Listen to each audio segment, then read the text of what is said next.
Yo no sé si profesor, estimado profesor González, me despliego nomás y empiezo a hablar y Sí, ustedes me detienen. por ¿Sí? favor, por favor. Ya, ya, oiga, pero lo que les quiero decir de antemano es que por favor, yo hablo mucho, entonces porfa, deténganme, porque yo les podría hablar mucho tiempo sobre esto, porque realmente es un tema que me apasiona mucho, ¿ya? Les voy a contar un poquitito de lo que yo he hecho, un poquitito, y después vamos a hablar, eh, yo diría de como una experiencia, yo trataré de darles como un mensaje crítico, analítico, epistemológico, metodológico del análisis del discurso. Ese es es decir, no solamente que hagamos algunas definiciones, sino que poder hacer también algunas críticas a la disciplina, por así decirlo, y después mostrarles algunos trabajitos bien chiquititos que hemos hecho y explicarles por qué estos trabajos son relevantes en relación con lo que les voy a ir conversando. Eh, Al igual que Julio y al igual que todos nosotros, la verdad, los que hemos trabajado en lingüística y en análisis del discurso, uno estudia muchas cosas. Yo, por ejemplo, mi especialización en el doctorado fue sobre gramática y específicamente sobre la naturaleza de los verbos. ¿Sí? Yo soy un apasionado por las estructuras verbales, ¿no es cierto? Y estudié con lingüística de corpus, simplemente, ¿no es cierto? Algo que no tenía nada que ver con el discurso. ¿Sí? Eso es lo primero. Y entonces uno puede caracterizar lo que yo he hecho primero, ¿no es cierto?, con la tesis doctoral, que es sobre los verbos, pero después tuve todo un área por mucho tiempo bien aplicada que dice relación con el análisis de artículos de investigación a través de las disciplinas. Y por otro lado, después de eso, ¿no es cierto?, me fui metiendo a un área, o no a un área, sino que a una forma de tipos de datos, ¿sí?, que ha sido un desafío muy importante, que es estudiar datos semi-privados, privados o semi-privados. Y esta es una cuestión importante para lo que yo les voy a comentar más adelante. Entonces, yo me considero un estudioso del análisis del discurso en general, ¿ya? Entonces quiero hacerle una definición de qué es el análisis del discurso en general, porque tal cual como ustedes ya deben haber estudiado en el curso, existen muchos enfoques, muchas perspectivas, muchas metodologías, etc. Entonces, yo aquí vengo a representar, ¿no es cierto?, lo que uno podría denominar el análisis general del discurso, un análisis del discurso que uno podría, ¿no es cierto?, sustituirlo por la idea de que analizar el discurso es lo mismo que analizar el lenguaje en uso. ¿Sí? Entonces, esto es una primera cuestión distinta porque esta visión del discurso es una visión casi equivalente a lo que uno conoce como pragmática. ¿Sí? Que la pragmática es el uso del lenguaje en uso, nosotros venimos acá a estudiar el lenguaje en uso. ¿Ya? Pero ¿qué queremos estudiar del lenguaje en uso o qué hacemos cuando estudiamos el lenguaje en uso desde esta visión del análisis del discurso? Hacemos dos cosas en general, ¿ya? Yo no sé cuán jóvenes o cuán mayores son ustedes, pero cuando yo era chico había una serie de dibujos animados que se llamaban Los Gatos del Trueno, los Thundercats, ¿sí? No sé si se acuerdan de los Thundercats, parece que Tachi no, en España no obligó, eran unos dibujos animados y el protagonista tenía una espada que se llamaba la espada del augurio. No sé si se acuerdan, entonces León no levantaba su espada del augurio. ¿Y qué le decía a la espada del augurio? Le decía, espada del augurio, déjame ver más allá de lo evidente. ¿Sí? Ese era Entonces, si ustedes me preguntan qué es el análisis del discurso, uno podría decir es el análisis que permite buscar patrones, relaciones que no son evidentes al hacer el análisis textual propiamente tal. ¿Sí? Eso sería como una primera definición. Hay otra referencia pop que me gusta mucho también para poder definir el análisis del discurso, la actividad de hacer el análisis del discurso. No me acuerdo bien de la canción porque no tengo tan buena, pero es una canción de Julieta Venegas. Y en esta canción, que en una parte dice, siempre hay algo más allá que no se ve. No sé si la conocen, la canción. No se ve. Entonces, en una parte dice, siempre hay algo más allá que no se ve. Entonces, si uno dice, bueno, ¿qué hace el análisis del discurso? Es ver más allá de lo evidente, ver algo más allá que no se ve, y en definitiva, ¿no es cierto?, tiene por propósito, yo por eso les digo que esto es general, buscar patrones, ¿sí? Buscar relaciones. Entonces, si ustedes me preguntan a mí qué es este análisis general del discurso, es el análisis que trata de analizar, o es una forma que trata de analizar el lenguaje en uso para buscar patrones, ¿no es cierto?, y para determinar aspectos que no son evidentes a la mera lectura. Entonces, esto es una cuestión importante porque si ustedes ven un análisis del discurso, con un resultado del análisis del discurso, y ustedes leen el corpus, ¿no es cierto?, el texto que está siendo analizado, y ustedes pueden derivar de la lectura del texto los mismos resultados, es porque ese es un mal análisis del discurso. ¿Se entiende? Porque un análisis del discurso no basta con una mera lectura. Hay que hacer algo más allá. ¿Ya? Yo soy bastante, como estudio esta análisis del discurso en general, ¿no es cierto? Que no tiene a priori una visión ideológica específica, yo he sido, ¿no es cierto?, no acusado, pero sí perseguido por alguna, en el sentido de que tengo un enfoque demasiado heteróclito, ¿sí? Yo, por ejemplo, no adscribo ni a un método de análisis del discurso, ni a una idea específica del análisis, ni me enmarco en ninguna de las teorías generales que hay. Tengo referentes teóricos, por supuesto, pero lo que yo he tratado e intentado de hacer, y esta es la historia del desarrollo, es irme alejando cada vez más del texto y llegar cada vez más a las capas, por así decirlo, sociológicas del análisis del discurso. Y para hacer esto, para poder hacer esto, uno se tiene que, por así decirlo, despegar de las ideas, preconceptos que tienen algunas teorías. ¿Ya? Les voy a explicar algunos ejemplos. Por ejemplo, cuando uno lee los grandes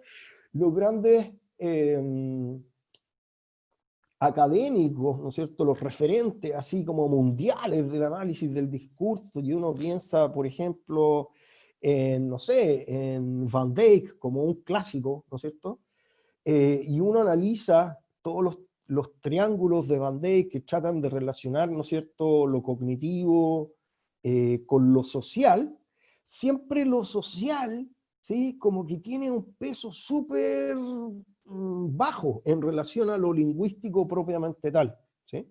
Entonces, yo me he ido alejando cada vez más de lo lingüístico, y lo que me interesa más bien es la relación de lo social o cómo lo social afecta a lo lingüístico, ¿sí? Esto es importante y por eso yo he estudiado mucha sociología en los últimos años, y veo que si bien se dice que el análisis del discurso estudia el discurso en la sociedad, ¿no es cierto? Eso es lo que, o el estudio del lenguaje en uso, o el estudio del lenguaje en contexto, ¿no es cierto? El rol del contexto que tienen la mayoría de los análisis del discurso es bien poquito, pesa bien poquito, y en general lo que nosotros conocemos tienen una concentración bien importante en el material lingüístico, ¿ya? Eso es como una cuestión general. ¿Qué es el discurso? Bueno, el discurso a mí tampoco soy de estos que andan como discutiendo mucho los conceptos, la diferencia entre este discurso, sino que más bien tomo de varias tradiciones. Entonces, yo por lo menos uso últimamente una definición del discurso que está basada, por un lado, en esta idea general, por ejemplo, la idea de Bakhtin de discurso, el discurso como género, es decir, el discurso como un conjunto de enunciados más o menos estables asociados a una práctica social, ¿sí? Bakhtin es un referente importante, se los voy a mostrar en los ejemplos, por la idea, en uno de los últimos ejemplos, por la idea de lo dialógico. Lo dialógico entendido no como las múltiples voces, sino que lo dialógico entendido de la siguiente manera: cómo el contexto dialoga con el texto, ¿sí? O cómo distintos actores, ¿no es cierto?, hacen modificar un texto, por así decirlo, ¿sí? Se los voy a mostrar al final con un ejemplo propiamente tal. Entonces, una primera cosa, tenemos las definiciones del discurso, tenemos dos visiones pop con los Thundercats, con la Julieta Venegas,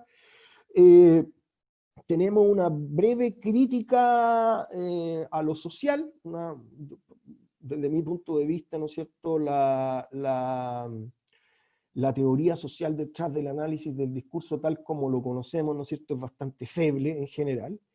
Y hay otras dos cosas que quisiera señalar antes de pasar a lo central, que dice relación básicamente con el enfoque que ha tomado el análisis del discurso. Estoy siempre haciendo generalizaciones injustas, eso es lo que quiero que entiendan, estoy caricaturizando para poder mostrarles los extremos de algunas cosas que suceden.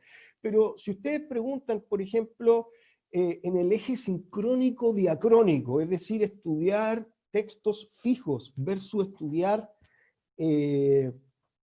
la modificación de un texto a través del tiempo, el análisis del discurso se ha quedado más en lo sincrónico, ¿sí? Estudian textos fijos, ¿sí? Esto es, digo, en general, ¿ya? Y esto es bien problemático, y es problemático por lo que les voy a mostrar, algunas de las cosas que les voy a mostrar al final, por lo siguiente, ¿ya? ¿Cómo se llaman o cómo denominamos nosotros en análisis del discurso o en lingüística computacional, Julio, a aquello que analizamos?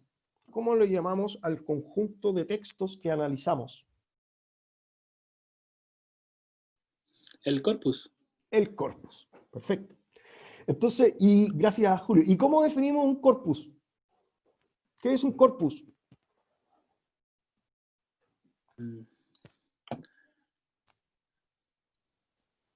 Así rapidito, como el Sí, pues conjunto, rápido. el conjunto de textos que he seleccionado para investigar. Perfecto. Entonces, un corpus como conjunto de textos. ¿Vamos? Entonces, esto es lo primero que quiero tratar de poner en la mesa, es que en las investigaciones que hemos hecho, esto es hace unos 5 años ya, no hace 10, pero hace unos 5 años, nosotros no hablamos más de corpus. ¿Y por qué no hablamos más de corpus? Porque entendemos, ¿no es cierto? Entendemos que lo que analizamos no es simplemente un conjunto de textos, ¿ya? Entonces, por ejemplo, en las últimas investigaciones que y a esto lo llamamos datos. ¿Y por qué lo llamamos datos? Porque en rigor, ¿no es cierto?, no analizamos puros textos, ¿sí? Por ejemplo, bueno, en algún sentido todos son textos, pero por ejemplo, en una investigación que hicimos hace poco, analizamos un texto, que era una cuenta pública de una oficina de innovación. Pero aparte de ese texto, que uno podría decir, ese es el corpus, ¿ya? Un texto, grabamos en audio y en video, ¿no es cierto?, el evento en el cual ese texto fue leído, ¿Ya? Entonces, claro, el audio y el video no es el corpus propiamente tal, porque nosotros no analizamos el video ni analizamos el audio, sino que lo ocupamos como unos datos para hacer relaciones con el texto. Y entonces, les voy a explicar cuál es el riesgo de analizar solo textos. ¿Ya? ¿Cuál es el riesgo de analizar solo textos? Esto que les acabo de comentar es lo que algunos autores llaman, después les puedo dar la referencia, pero son Scollon y Scollon, después les mando la referencia propiamente tal, ¿no es cierto? Es lo que han denominado el enfoque interdiscursivo. Esto quiere decir que el análisis del discurso no solamente tiene que ser multidisciplinario, tener abordajes de distinta disciplinas, sino que también con cómo se combinan distintos tipos de datos discursivos. ¿Sí?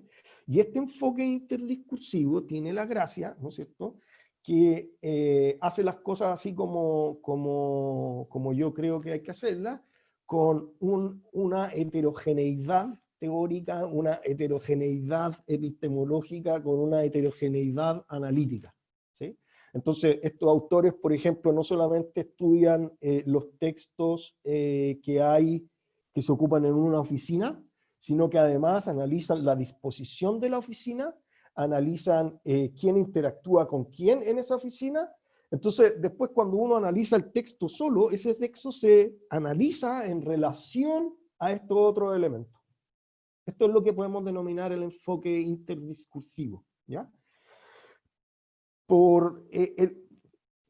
Insisto, estoy generalizando, estoy caricaturizando, etcétera, pero esta idea del enfoque interdiscursivo se opone a algunas tradiciones en el análisis del discurso que son ultra rígidas. ¿Sí? Entonces, lo que yo les recomiendo es que no sean ultra rígidos. ¿Sí?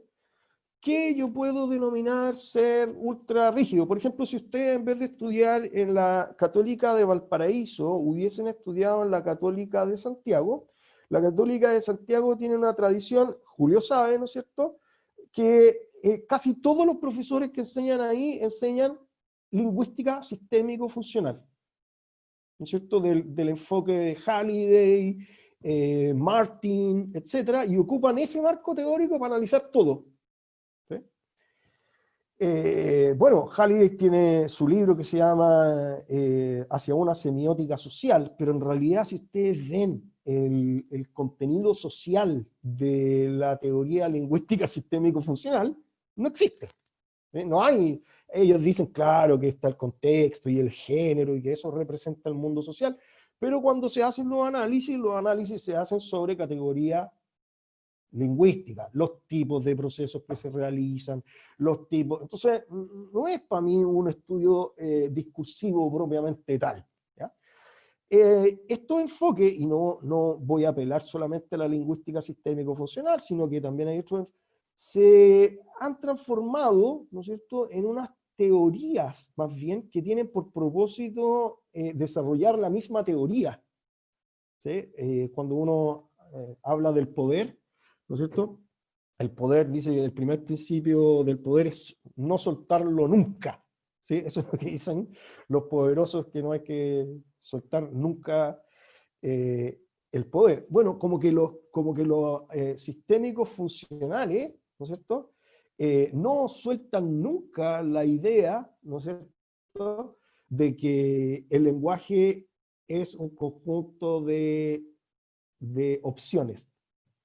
¿Sí? Y analizan todo lo que tienen que analizar con este mismo marco teórico. ¿Sí? Esto es lo que yo llamo los enfoques religiosos. El principio básico de la lingüística sistémico-funcional es ampliar la red sistémica, así como para el político es mantener el poder, para la lingüística sistémico-funcionales es ampliar y ampliar la red sistémica, es decir, ponerla. Entonces, yo creo que a pesar de que los distintos enfoques metodológicos del análisis del discurso provienen de o tienen supuestos distintos, supuestos bien distintos, estos enfoques teóricos heterogéneos se pueden utilizar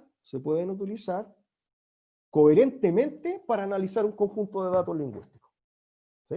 Entonces yo, por ejemplo, les cuento una anécdota. Una vez llegué a hacer una presentación, no sé si estaba el Julio en ese momento, en la Católica del Paraíso, entonces puse una diapositiva con todos los referentes teóricos que yo iba a ocupar. Entonces salía por un lado Foucault, Bakhtin, Swales, Fairclough y otros más que eran más sociólogos. Y entonces los profesores me preguntaban, la profesora Teresa Teiza, uno de los referentes del análisis del discurso, se agarraba a la cabeza, entonces me decía, pero Omar, ¿cómo hay a mezclar Swales con Foucault?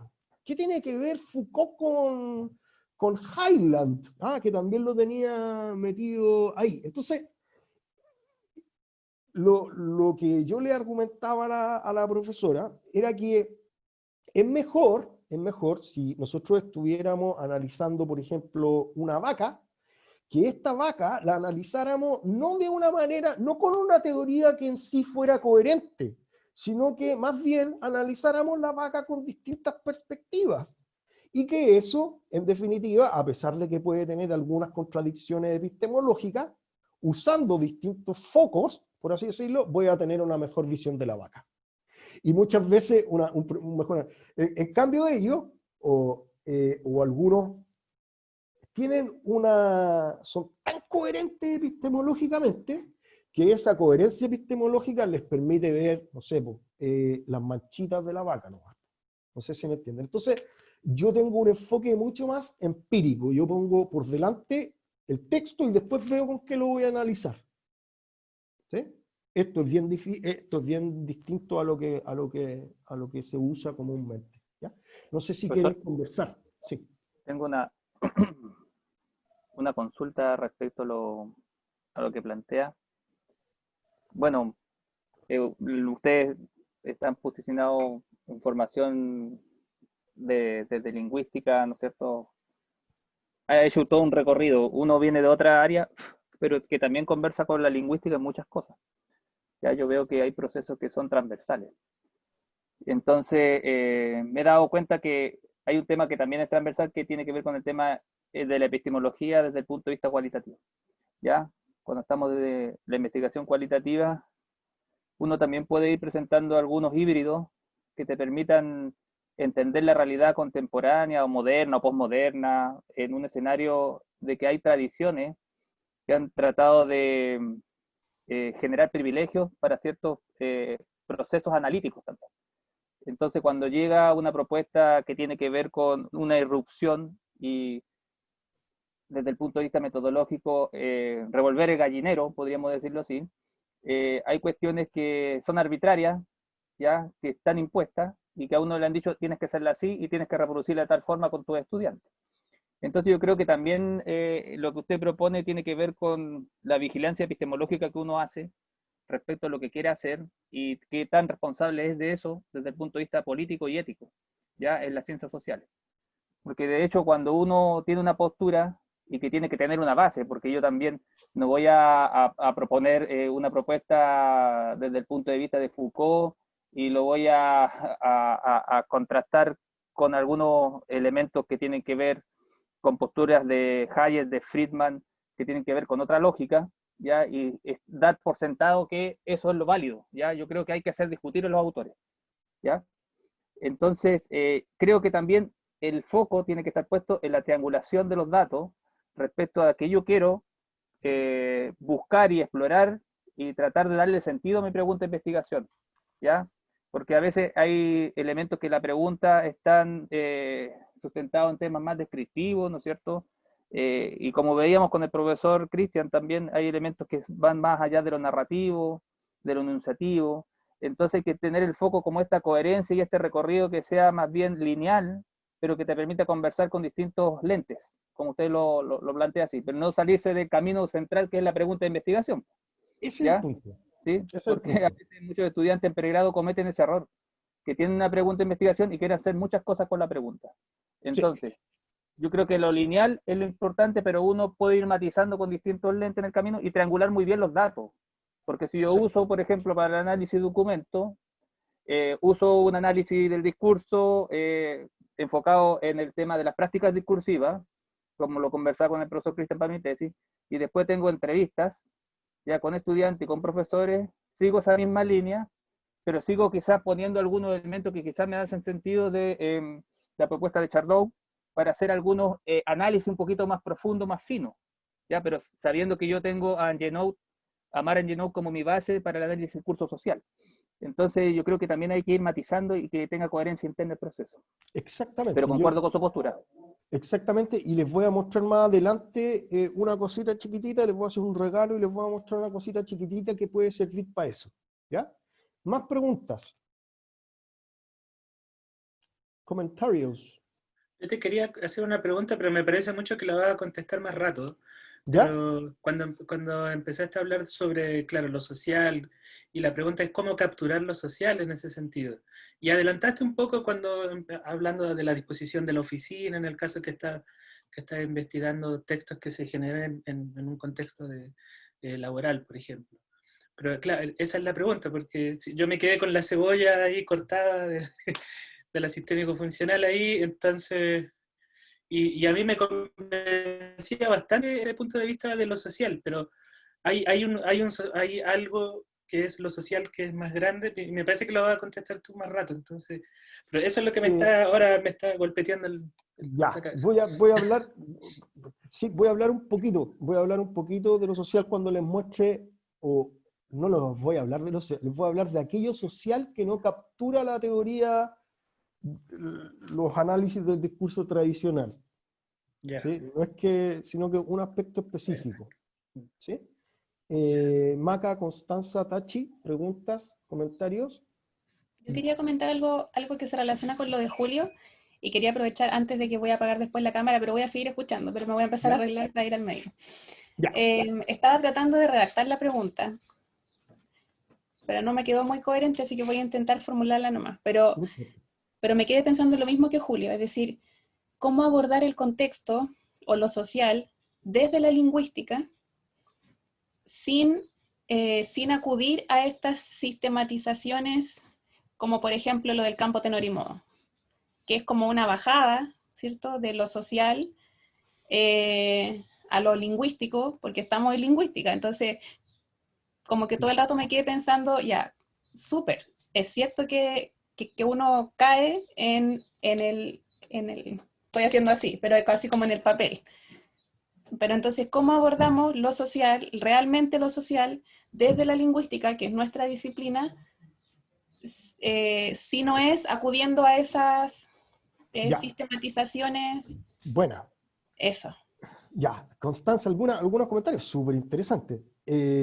Uno no tiene que abordar lo social desde la lingüística, porque la lingüística no estudia la sociedad. Uno tiene que utilizar la teoría social para interpretar lo lingüístico o lo discursivo, más bien. ¿Sí? Entonces, entonces, cuando tú dices, no sé cómo bajar lo social a lo lingüístico, si no es con el campo tenor y modo, justamente eso que te pasa a ti en la cabeza es lo que yo denomino el mal de las religiones.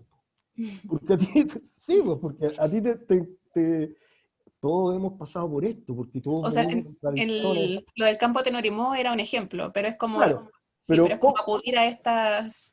Sí, es que hay miles de otras, porque Claro. la lingüística sistémico-funcional no es una teoría social.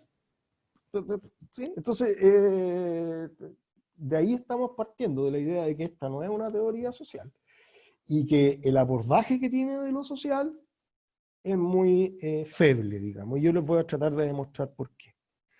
Una cuestión muy importante, voy a seguir, porfa, pero ustedes no esperen que yo les dé la palabra para interrumpirme, ¿ya? Hablen cuando quieran, ¿ya?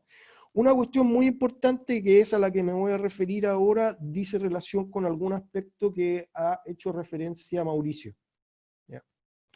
Y a esto que me quiero referir, ¿no es cierto?, es un poco qué es lo que nos permite el análisis del discurso, qué es lo que nos permite hacer. Y básicamente el hecho de la rigurosidad científica. Esto que les voy a decir yo diría que es lo más importante.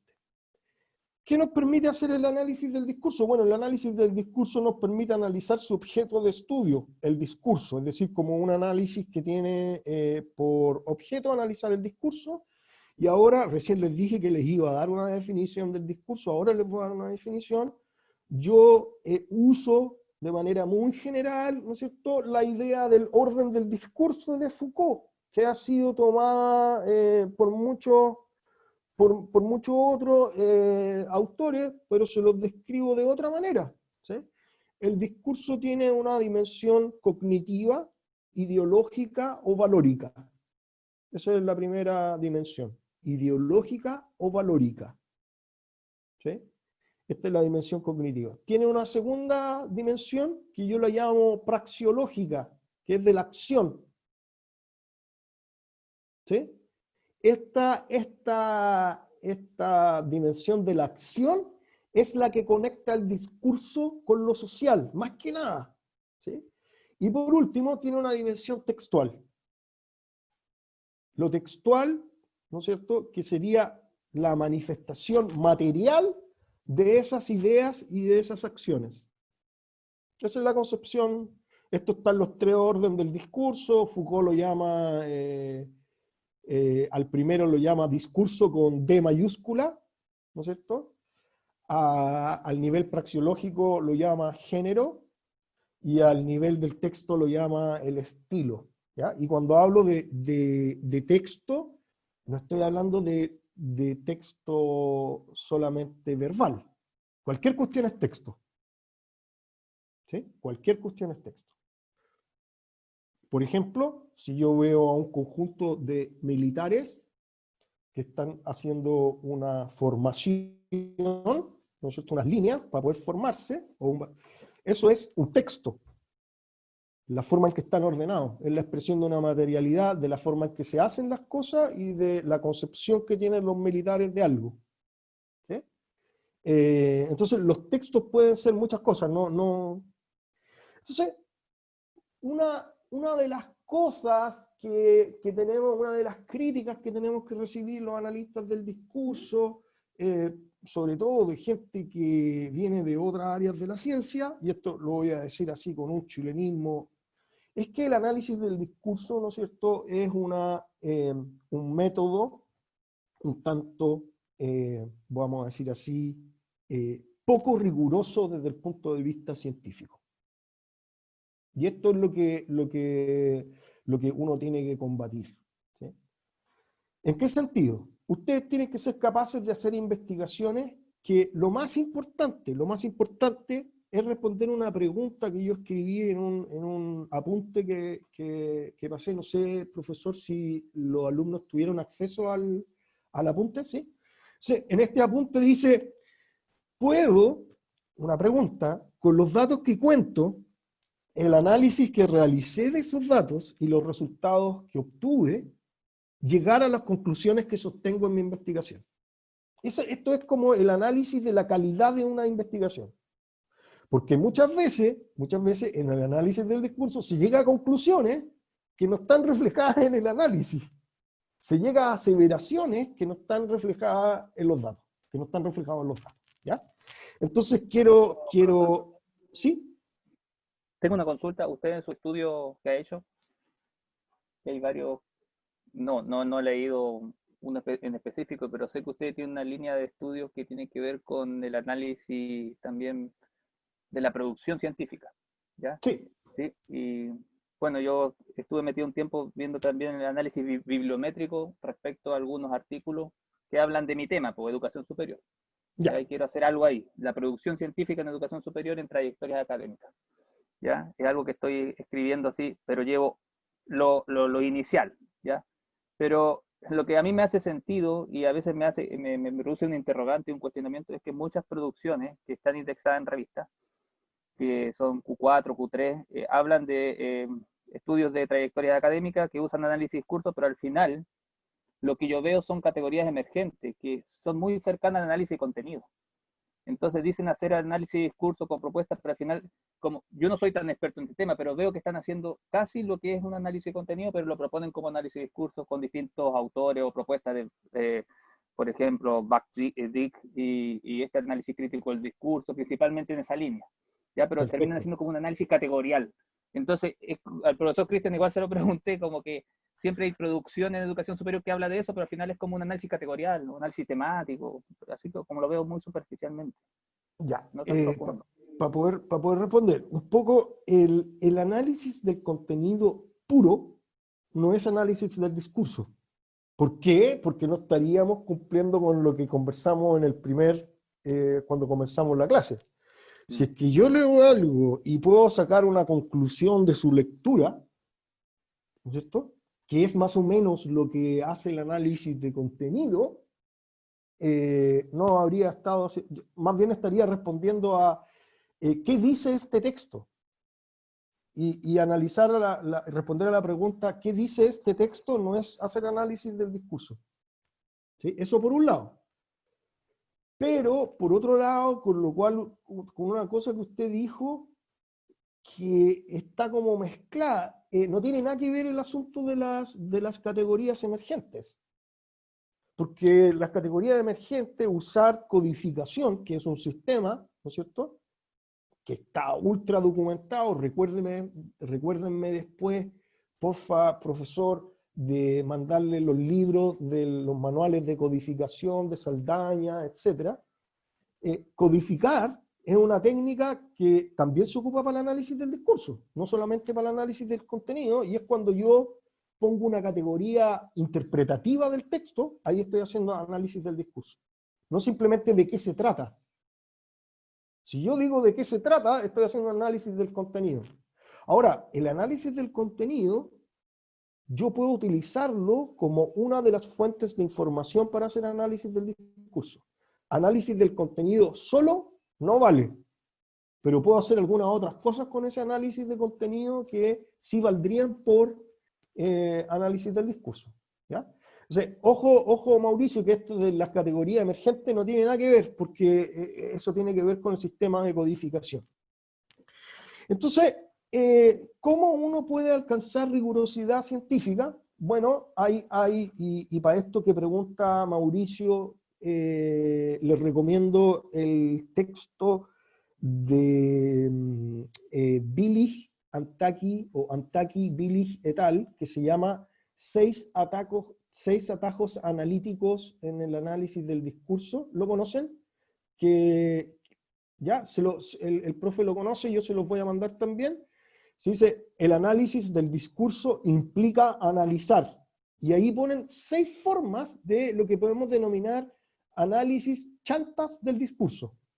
Por ejemplo, dice, hacer un resumen del texto, eso no es hacer análisis del discurso. Aislar citas, tampoco es hacer análisis del discurso. Y tienen 6 formas, ¿no es cierto?, de análisis comunes que se realizan, pero que no valen por análisis del discurso. ¿Sí? Entonces, recuérdenme después para poder mandarlos. Tengo hartos compromisos ya, están los Escolon. Ustedes después me acuerdan lo que les voy a mandar. Entonces, disculpe, profesor, a eso iba yo, con el ejemplo que usted da, que hay muchos textos, bueno, en la línea que estoy investigando, que declaran hacer análisis de discurso, pero al final es describir citas, pero en la metodología proponen, vamos a hacer un análisis de discurso, principalmente análisis crítico del discurso, y al final describe las citas. Sí, no terminan tensionando y viendo qué práctica discursiva hay, qué tema ideológico está penetrado ahí, qué es lo que se está tratando de entender desde el análisis, solamente describir las citas, o describir esa gran categoría. Entonces esa era como mi pregunta, en términos más generales. ¿Sí? Claro. No sé si hay una revisión de eso, si usted ha hecho una revisión de eso. No propiamente tal así, pero después también les voy a mandar lo que he hecho, les voy a mandar toda una serie de... ¿Están viendo mi navegador, cierto? ¿Sí? Sí. Ya. Sí. Entonces, vemos la pantalla de Zoom. Sí, quiero que anoten esta página, que es mi página, omarsabaj.cl, ¿la están viendo? ¿Sí? Sí. Ya. Y después van a ir acá, al ladito, donde hay un curso que se llama Stray ULS. STRAI es un nombre de fantasía, es un acrónimo que significa Seminario Taller de Redacción de Artículos de Investigación. Cuando ustedes aprieten acá, yo voy a apretar acá en una pestaña de incógnito para que me pida la contraseña, y la contraseña es muy difícil, es en minúscula STRAI, el mismo nombre del curso, ¿sí? Y ahí entran. ¿Ya? Aquí pueden encontrar todo un curso completo para poder analizar, para poder escribir parte por parte un artículo de investigación, pero yo les quiero mostrar solamente una cosa, ¿ya? Todo esto tiene que ver con mis proyectos anteriores. Acá hay mucha información, pero anoten, buenísimo, Omar, buenísimo. ¿sí? Anoten dónde encontrar esta información, que lo que quiero hablar yo es de, por un lado, el plan de investigación, ¿ya? Y por otro lado, bajan más, y después dice recursos suplementarios. Y aquí hay uno que se llama buenos y malos ejemplos de planes de investigación. ¿Ya? Entonces ahora vamos a ver un poquito esto. Y necesito que anoten cuáles son los criterios con que uno debería analizar un plan de investigación. ¿Ya? Voy a dejar de compartir pantalla para que vean ahora el Word. Este es el taller 1 del plan de investigación. Este es un plan de investigación. Simplemente en el que hay que poner un título, el problema, la justificación, la pregunta, el objetivo, la posible metodología, los posibles resultados y conclusión. ¿Qué estamos haciendo? Estamos aprendiendo una técnica de planificación de la investigación que permita llegar a resultados rigurosos. ¿Ya? ¿Qué uno debería analizar cuando analiza estos planes de investigación? Debería analizar específicamente 3 criterios, ¿ya? Estos no están aquí, así que anótenlos, ¿sí? Coherencia lógica, viabilidad metodológica y pertinencia o relevancia. ¿Ya? ¿Qué es la coherencia lógica? Que haya una relación bien hecha, ¿no es cierto?, bien conectada entre el título, el problema, la pregunta y el objetivo. Es decir, cuando yo leo el título, el problema, la pregunta y el objetivo, esta cuestión tiene que estar muy bien conectada. Ahora, estas son herramientas de planificación de una investigación. ¿Por qué digo que son herramientas de planificación? Porque cuando uno empieza a recolectar los datos, va cambiando todo. Y cuando uno empieza a hacer el análisis, entonces es simplemente una planificación, pero tener bien hecha esta planificación garantiza un poquito que voy a poder responder de buena forma a esta pregunta. ¿Cuál pregunta? ¿Puedo, con los datos que analicé, los resultados que obtuve, sostener las conclusiones? Esa es la... ¿Qué es la viabilidad metodológica? Bueno, lo podemos entender en 2 sentidos, ¿ya? El primer sentido es lo científico. Y el segundo sentido, lo voy a poner tiempo y recursos. En lo científico, la viabilidad metodológica es, ¿puedo con este método resolver esta pregunta? Y esta otra viabilidad es más bien como una cuestión práctica, es que cuando uno va a hacer y planificar una investigación, tiene que tener en cuenta el tiempo necesario y los recursos necesarios. Porque ustedes, por ejemplo, tienen que cumplir con evaluaciones a nivel del curso, por lo tanto no pueden planificar una investigación que dure 3 años en la recolección del corpus, por ejemplo. ¿Cierto? Y la pertinencia y relevancia es una cuestión más subjetiva, es como cuán vendible, cuán publicable es esta idea de acuerdo a lo que ya se sabe, de acuerdo a las modas, de acuerdo, etc. Esto más bien tiene que ver con la publicación. ¿Ya? Les voy a mostrar rápidamente, pero súper rápidamente, el otro textito que bajé, perdón, que todavía no lo bajo, que está, sí, está acá, aquí está, que se llama Buenos y Malos Ejemplos. Estos son de otras áreas de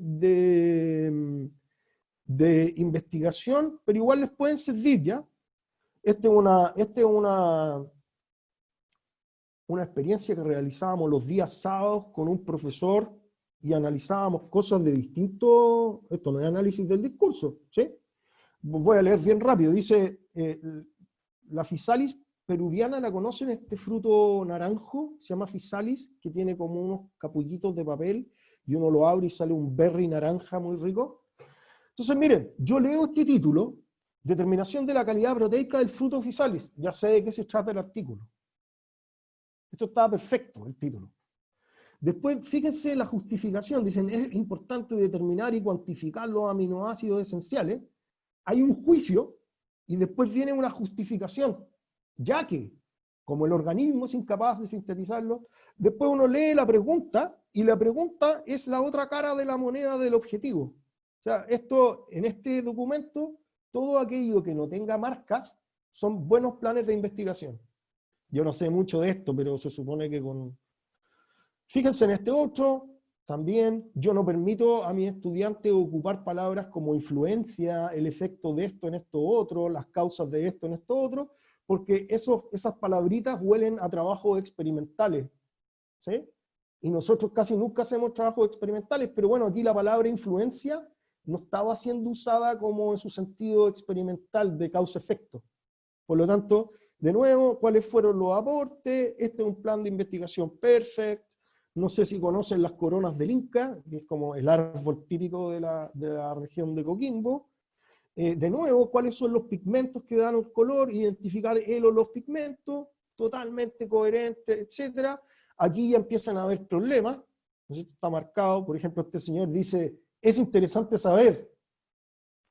Yo le preguntaría, es interesante saber para quién, porque no está justificado, ¿sí? ¿Puede mejorar la producción de arándanos con hongos micos? Bueno, un consejo es que las preguntas que se pueden responder con sí o no, no son buenas preguntas para el análisis del discurso, ¿sí? Las preguntas con sí o no son preguntas para análisis, trabajos cuantitativos en el que hay que probar una hipótesis. Miren este otro empieza a hacernos una justificación muy bla, bla, bla, bla, bla, muy general. Dice, nuestra época está marcada por la búsqueda de una vida más sana y mejor. Para conseguirlo, el hombre... Fíjense la pregunta, ¿es posible la domesticación de esta planta? Y el objetivo no es un objetivo de investigación, sino más bien es como una actividad. ¿Sí? Entonces, después este señor era bien porfiado, porque yo no le pedía objetivo específico. Y cuando leí el objetivo específico, entendí lo que quería hacer. Quería saber si uno le echaba una hormona a una planta, esta planta crecía mejor o no. Pero nada de eso se ve aquí ni en el título, ni en la coherencia, ni en la justificación, etc. Ya estos son casos ya un poco más terribles. Por ejemplo, esto es típico trabajo que hacen los colegas de educación, yo tengo muchos problemas con ellos. Dicen, influencia del video en el proceso de enseñanza-aprendizaje.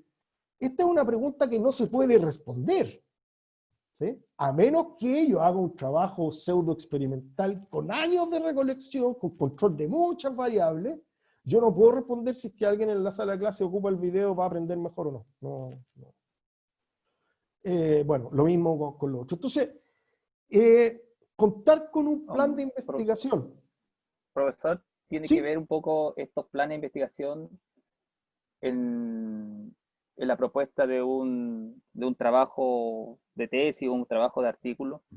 Tiene que ver con la recurrencia en la formación o en la trayectoria que ha tenido esa persona respecto al currículum de base o al programa de estudio que tuvo. Si está tenido más desde la lógica más positivista. Por ejemplo, a mí me toca trabajar con enfermeros, kinesiólogos, médicos, nutricionistas, y generalmente en la investigación cualitativa se ven entorpecidos un poco con estas barreras de lo científico. Entonces estamos hablando de investigación cualitativa y siguen redactando objetivos como en cuantitativa, así como desde el método Sí. científico y todo ese tema. ¿Tiene que ver con eso?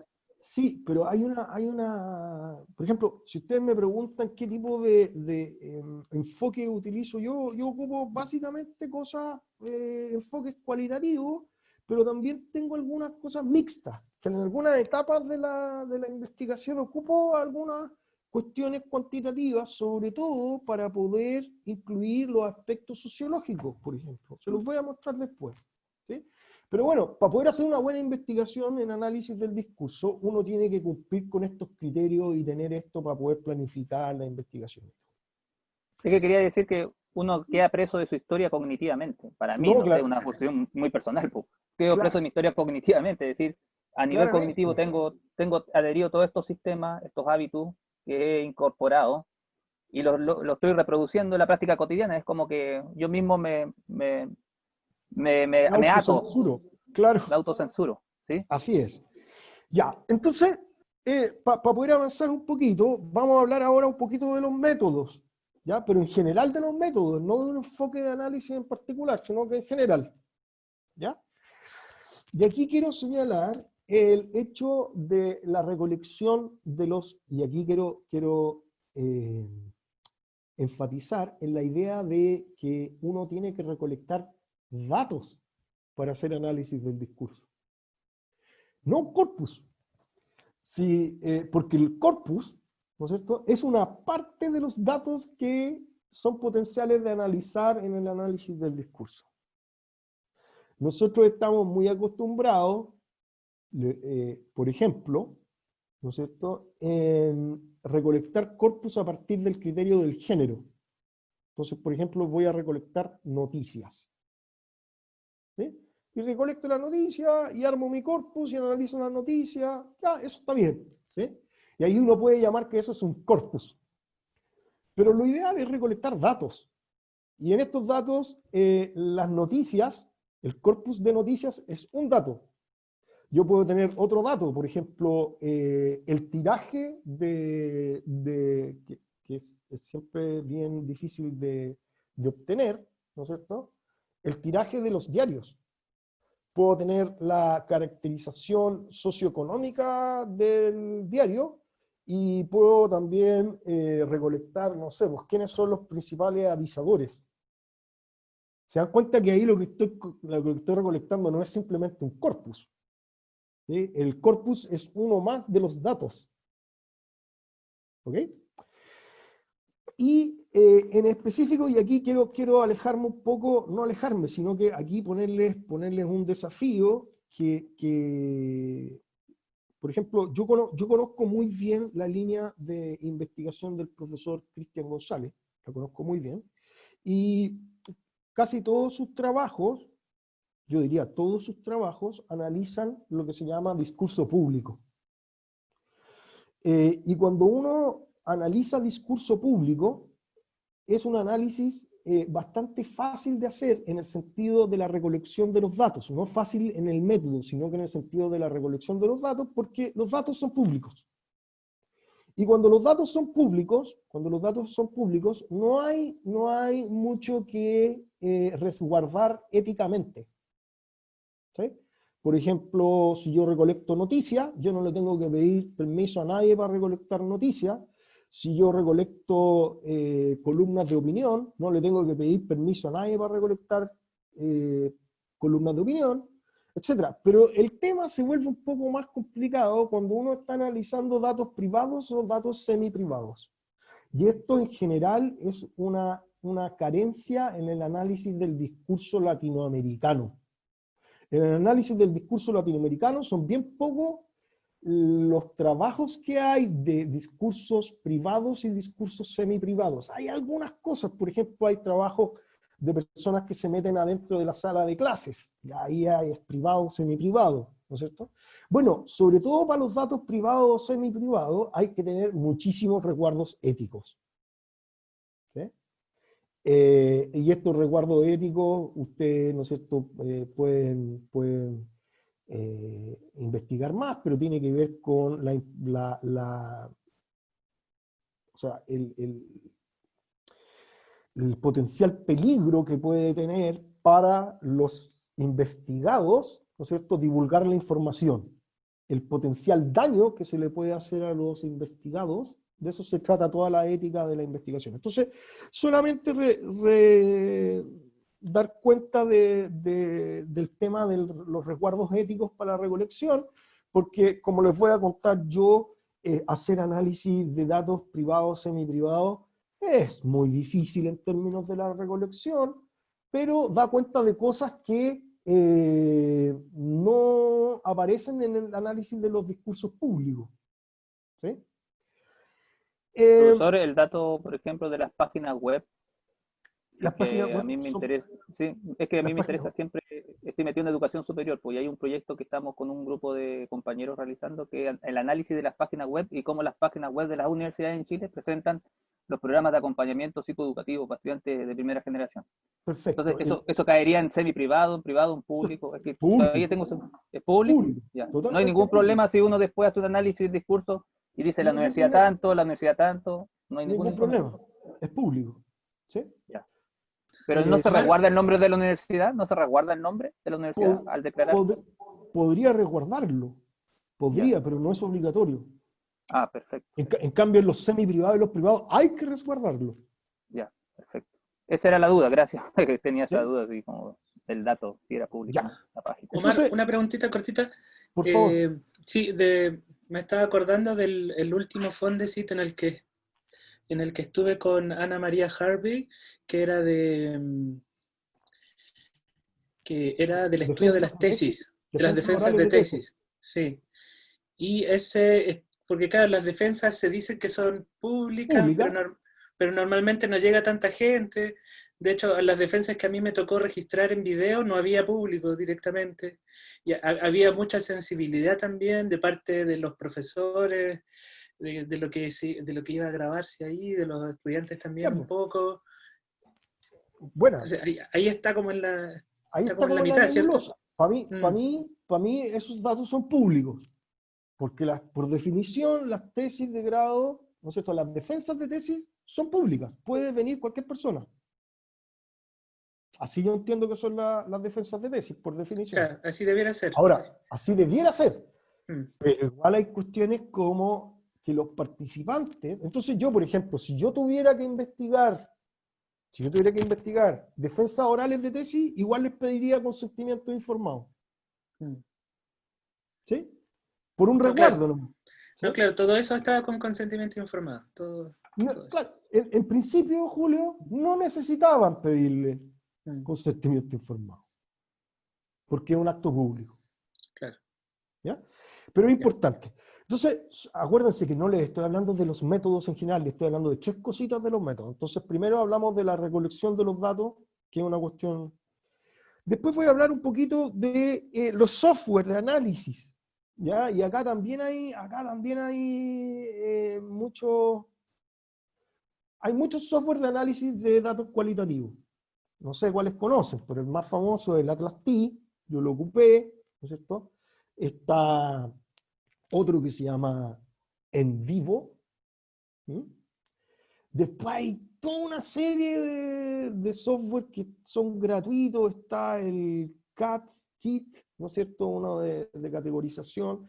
Casi todos estos software se basan en la metodología que se llama la codificación. ¿Sí? Esto es una metodología. La codificación es una metodología más amplia que lo que conocemos con el nombre de Grounded Theory, de la teoría fundamentada. ¿Sí? Es más amplio. Y hay unos manuales que tengo que son muy buenos y se los voy a regalar. ¿Ya? ¿Qué quiero hablar respecto de los software de análisis cualitativos que no son necesarios? Que uno los puede utilizar para ayudarse. ¿Sí? Pero uno también, con un poquito de creatividad, puede ocupar, ¿no es cierto?, herramientas no de acceso gratuito, sino que de fácil acceso, como por ejemplo Excel. Y yo puedo utilizar, yo ahora de hecho utilizo Excel y bases de datos. y SQL para hacer todos los análisis de discurso. Lo ideal es ocupar SQL, es decir, pasar toda una base de datos. Toda una base de datos. Pesco un dato, lo meto a la base de datos y después lo voy etiquetando y voy haciendo, pido las relaciones. Si a alguien les resultara muy difícil, no es tan fácil, pero tampoco difícil, sobre todo para los que han aprendido gramática, aprender un poquito de MySQL, del lenguaje de consulta a bases de datos, para poder hacer consultas. Hay otro, los que ocupan Mac, hay unas interfaces que se llama S-Squirrel, en la cual yo meto toda la base de datos y hago las consultas ahí mismo. ¿Sí? Son interfaces para el manejo de bases de datos. Hoy en día existe otro software que es gratuito que se llama Tableau Public. ¿Lo conocen? Tableau Public, que es para hacer gráfico. Pero ese que hace gráfico, uno le mete datos y puede hacer relaciones como, sin saber SQL, uno puede hacer relaciones de SQL. Por ejemplo, le puedo preguntar, dime en todos los datos que aparece esta categoría junto con esta otra categoría. Muéstrame los datos o que aparezca esta, pero no esta otra. Y yo puedo hacer, sin saber MySQL, puedo hacer consultas sobre datos lingüísticos. Les voy a mostrar.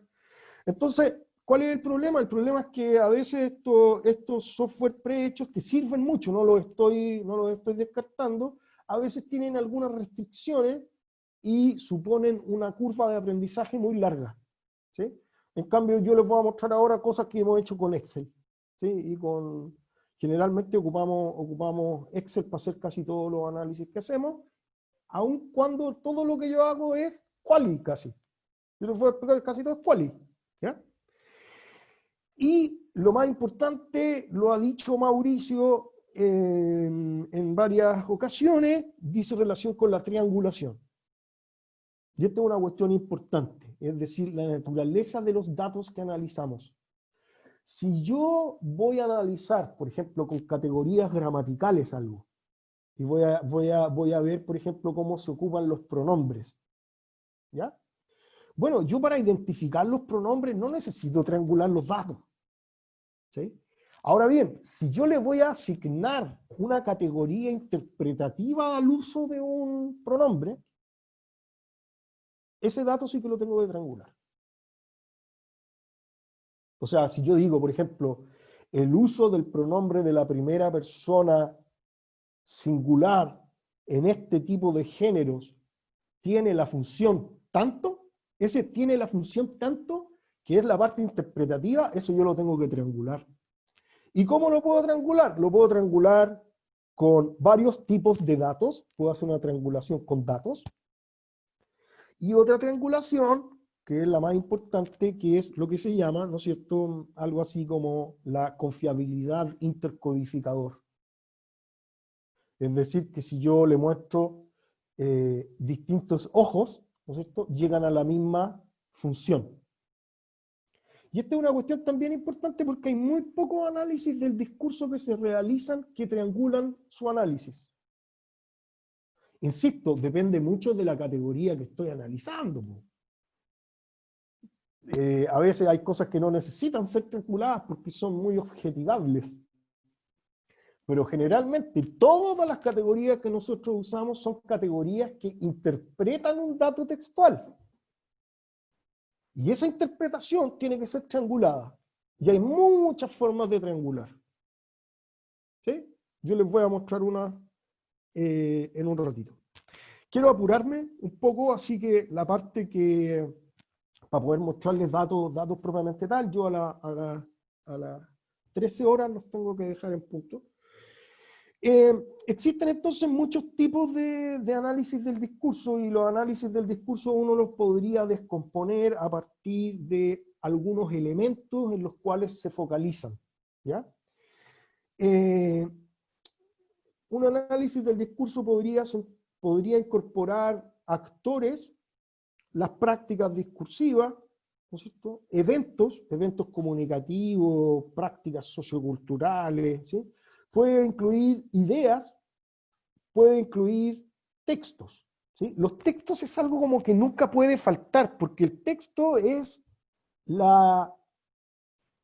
ventana de acceso a los otros componentes del discurso. El texto es un componente del discurso, un componente material. ¿Sí? Yo a través de ese componente material accedo al componente praxeológico o de la acción, y a través de ese componente textual accedo al componente ideológico cognitivo. ¿Sí? Entonces yo puedo hacer combinaciones de lo que quiera. Por ejemplo, yo puedo estudiar las características generales de un texto. Ahí estaría haciendo un análisis del discurso, pero un análisis del discurso ultra requete lingüístico. ¿Sí? En términos de solamente analizar rasgos adentro de los textos. Podría analizar las relaciones entre los textos y una práctica. Les voy a mostrar ejemplos después. Por ejemplo, cuáles son los textos que se ocupan en la práctica o en la actividad de enseñar. ¿Sí? La actividad de la enseñanza. Y puedo estudiar cómo se manifiestan ciertas ideas o ideologías producidas por ciertos actores, ¿no es cierto?, asociados a algunas prácticas discursivas. ¿Sí? Por ejemplo, ¿qué ideas tienen los profesores sobre sobre el currículum? ¿Qué idea tienen los profesores sobre el currículum en relación a los rasgos lingüísticos que ellos utilizan en sus clases?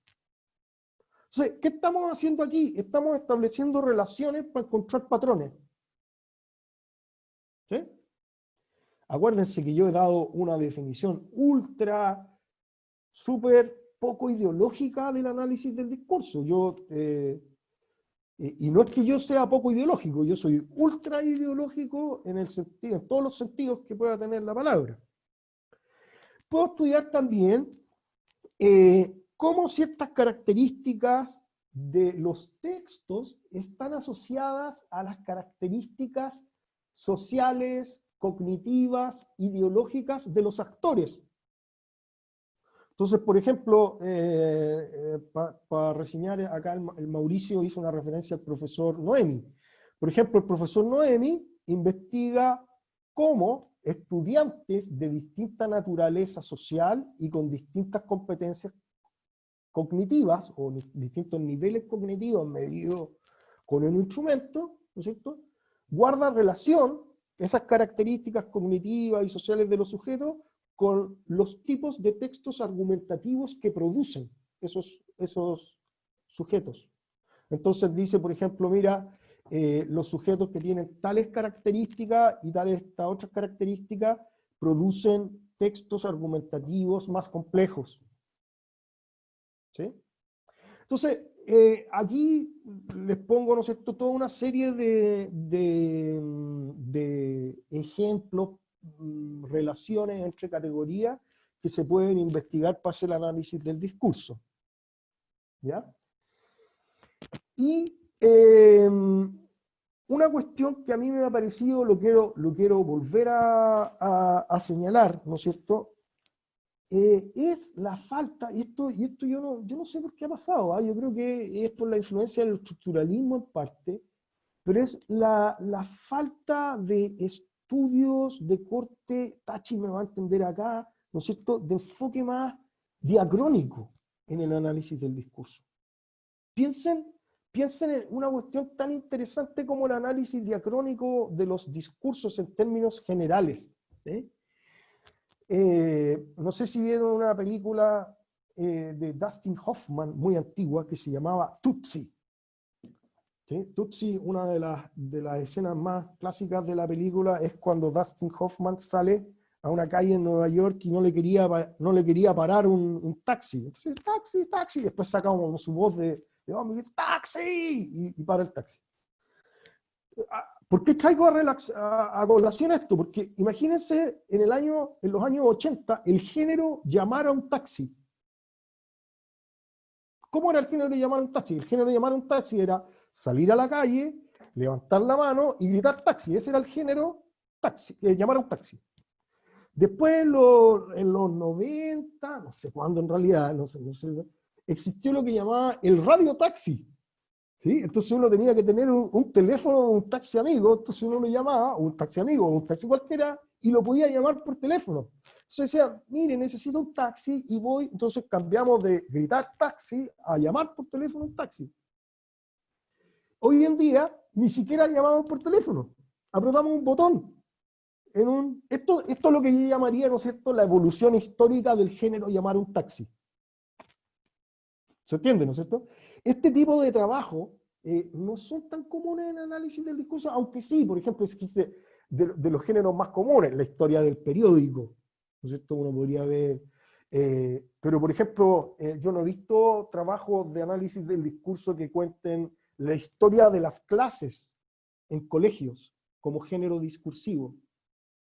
¿Sí? La cuestión genética, que lo que se llama, ¿no es cierto?, que en literatura, los que estudiaron literatura saben, existe todo un ámbito que se llama la crítica genética o la crítica literaria genética, que básicamente se ocupa de las versiones, de cómo fueron creadas versiones de un mismo texto. ¿Sí? Hay trabajos maravillosos, por ejemplo, sobre la obra de Gabriela Mistral, de cómo se escribió uno de sus textos y que primero le borraba una cuestión. Esta idea del discurso como una entidad dinámica que evoluciona a través del tiempo es bien poco estudiada en general. ¿Sí? Entonces les voy a mostrar tres ejemplitos bien rápidos, ¿ya? Y con eso vamos a terminar, pero espero que tengamos un tiempito para hacer algunas preguntas. Yo les iba a mostrar 3 trabajos y les voy a mostrar 4. Voy a partir por el primero, uno cortito, ¿ya? Porque sobre todo para explicar la idea de la importancia de recolectar datos y no corpus. ¿Ya? Entonces, este es el primero. Miren. Este que está acá. Oh, me equivoqué.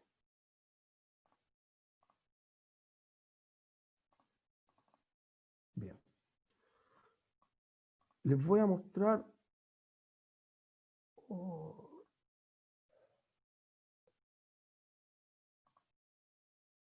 Uy, no lo tenía listo. Ahí está, sí. Bien, ¿están viendo esto? Que se llama la cuantificación difuminada. ¿Sí? Sí. Gracias. Bien. Fíjense en esto. Nosotros ¿qué hicimos? Analizamos un fenómeno lingüístico que es la cuantificación. Y lo estudiamos en un género que es la cuenta anual. ¿Ya? Y nos hicimos una pregunta, si acaso el uso de la cuantificación difuminada tenía un uso retórico o un uso estilístico. ¿Sí? ¿Qué es la cuantificación difuminada? Bueno, la cuantificación es una categoría semántica lingüística. ¿Sí? Es semántica la cuantificación, que se materializa en distintos elementos gramaticales. ¿Sí? La noción de cuantificación es una cuestión semántica. Entonces solamente les quiero mostrar esto y explicarles una cosita específica de por qué era mejor recolectar datos y no corpus. Me excusan por esta parte. Esto me lo voy a saltar toda esta parte, me lo voy a saltar y acá. Entonces estos son los ejemplos y nosotros establecimos lo que se llaman 3 tipos o algunos tipos de difuminación. ¿Sí? Una difuminación que la llamamos, ¿no es cierto?, difuminante.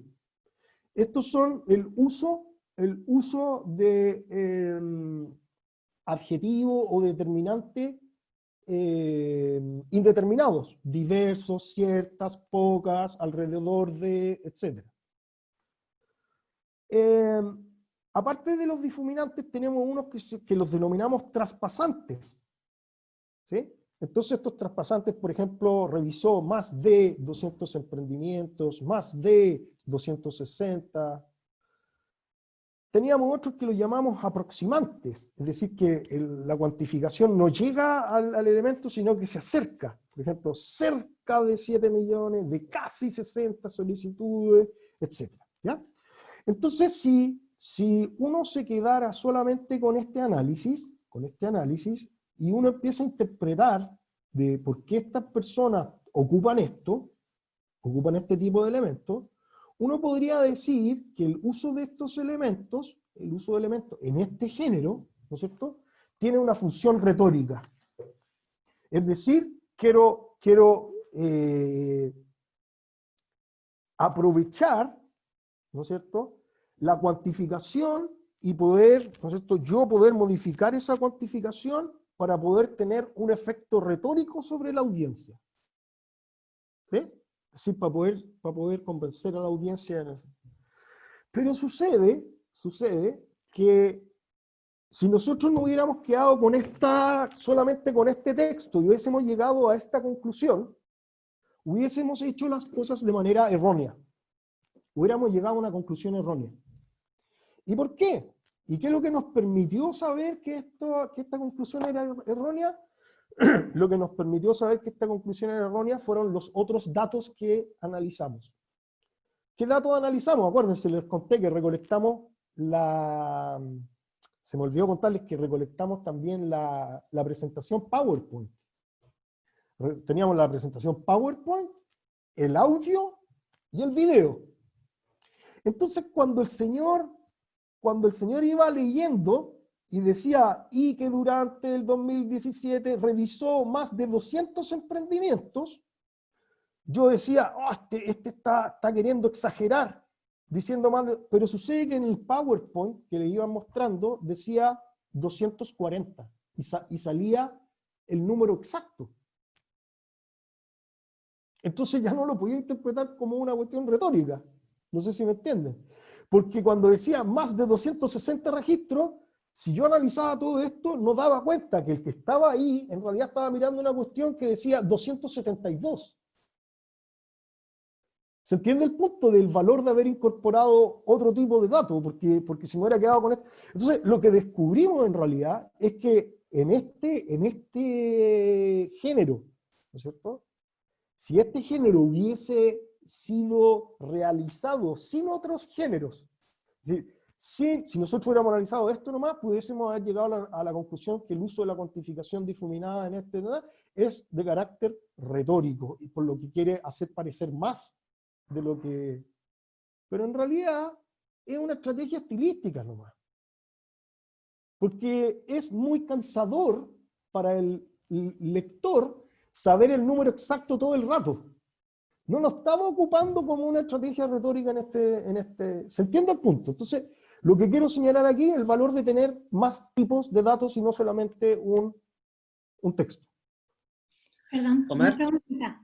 Sí, Tachi y Julio. Tachi. Sí. Sí, en este tipo de géneros, por ejemplo, cuando usted habla de estudios diacrónicos, en realidad lo que se podría hacer como un estudio diacrónico del género en sí, ¿no? No de esta interpretación o análisis de estos datos en concreto de este momento, ¿no? Porque obviamente eso va a cambiar en otra situación, ¿no? Claramente, pero a lo que me refiero con lo diacrónico lo voy a mostrar con otro ejemplo. Este estudio que estoy mostrando acá no es diacrónico, este es sincrónico. ¿Sí? Y cuando muestre lo diacrónico voy a explicar que yo estoy estudiando variaciones microdiacrónicas, no estoy estudiando long durée, estoy analizando cómo cambió una cosita de un momento a otro nomás. Se los voy a comentar, Tachi. Julio. Sí, estaba pensando que tú dijiste que tienen un video y un audio Claro. de esto, o sea, o pueden estar juntos, no sé. La pregunta era si es que tomaron elementos de entonación también para revisar, siguiendo esta lógica de los datos. Claro, no los tomamos. Pero la pregunta es, ¿tomamos aquellos datos que nos permitían responder la pregunta de investigación? Claro. Sí, entonces eso también es divertido, porque cuando uno va a presentar su investigación a un congreso o en el contexto del doctorado, uno dice, ¿y por qué no incluiste este otro dato también que hubiera sido? Bueno, uno incluye los datos que son necesarios para responder la pregunta de investigación, si no, ¿sí? Déjenme continuar para dejar un ratito para conversar, ¿ya? Este otro trabajo que les voy a mostrar ahora, me imagino que lo ven, este es un trabajo que se llama Descripción de las formas de justificación. ¿Sí? ¿Lo están viendo?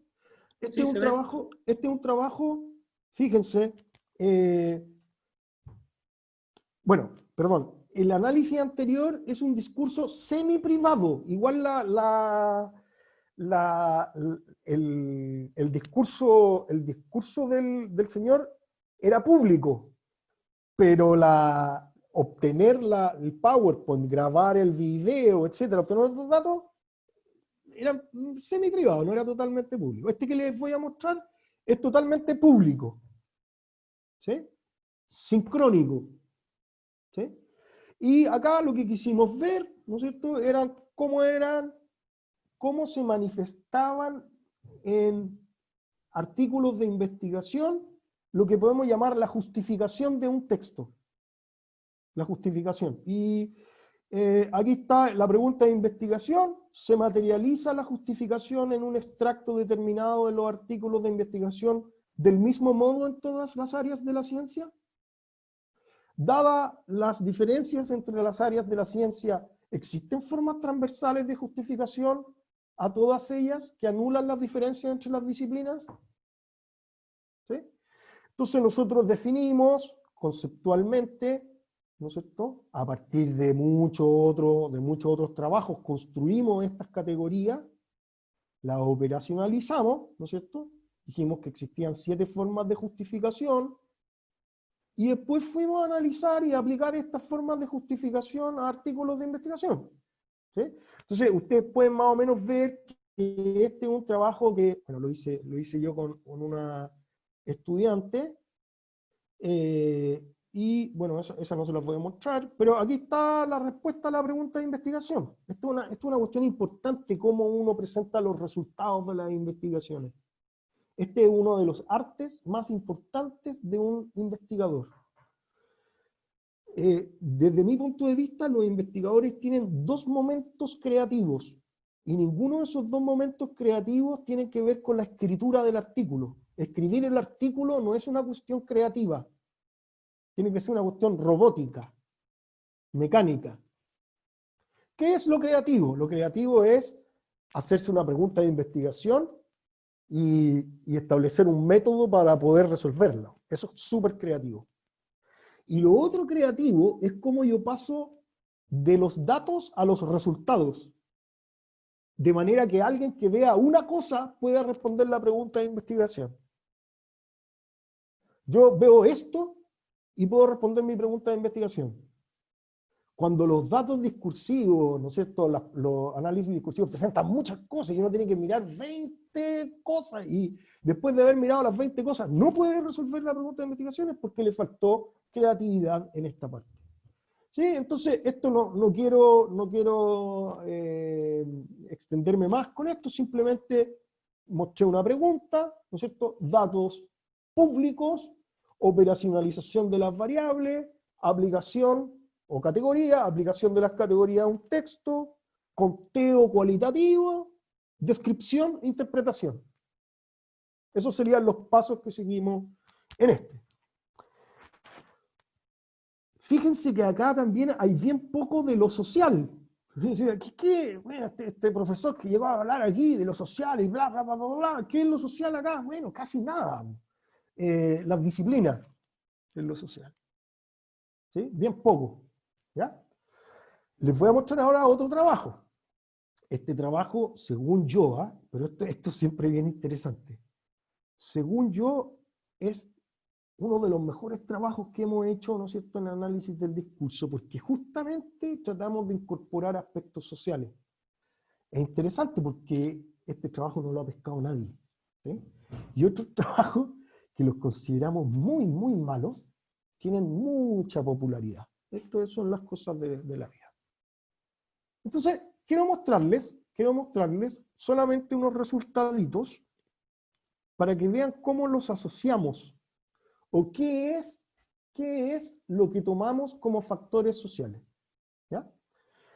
Nosotros estudiamos informes de arbitraje de artículos de investigación. Aquí ya estamos en el ámbito totalmente privado. Conseguir estos datos fue una odisea. ¿Sí?